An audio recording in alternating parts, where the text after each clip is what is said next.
Өзіңізді өзгерткіңіз келе ма, дамытқыңыз келе ма? Осы видеоның соңына дейін көріңіз. Менде де сондай жағдай болды, иә. Елдің бәрінен қалып кеткен сияқты, елдің соңында қалып кеткен сияқты, елдің бәрі менен озып кеткен сияқты, күшті өмір сүріп жатқан сияқты. Мен ғана бейшара халде жүрген сияқты ощущение болды да менде. Ол негізінде дұрыс емес екен.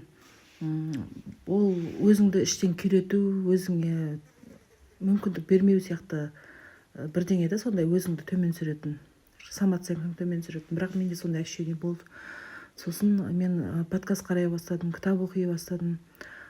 Прямо қатты басыммен кіріп кеттім да, ешқандай анандай адам болады ғой, диетада жүріп, ашығып жүріп, бірден подряд тамақтың бәрін жей беретін ше, андай срыв болады ғой, сондай срыв болған сияқты болды да менде. Кәдімгідей подкаст қарап, кітап оқып, сондай болып кеттім да.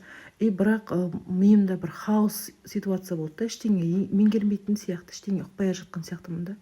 Аллахқа отырып сол кезде Алла тағалама келіп қатты дұға жасағам да. Аллахым, мені сондай занятой адам етші, мені сондай дамыған адамдардың қатарына етші, мені зейінімді ашшы деп та қатты дұға жасағам. Сол кезде жаңа квантовый скачок сияқты бір нәрсе болды да мен өмірімде. Мен бірден тұрған жерімнен алға қарай ұмтылып кеттім да, қатты Аллахтың қалауымен. Ой санамды соншалықты ашқаны, барлық нәрсені сіңіре бердім ғой. Мен ноутбукты да үйреніп алдым, өмірімде істемеген нәрсе, қарап тұрсаңыз. Көп маған осознание келді да миыма.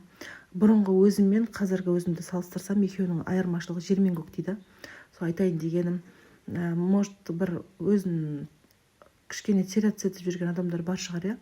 Сондай кісілер болса айтар едім сіздерге, жақсылап Аллахқа дұға жасаңыздар.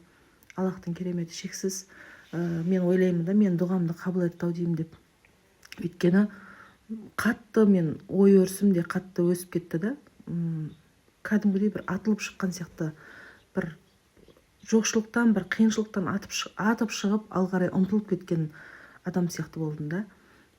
Осындай нәтиже болды менде. Осылай жасап көріңіздер, қыздар, сау болыңыздар.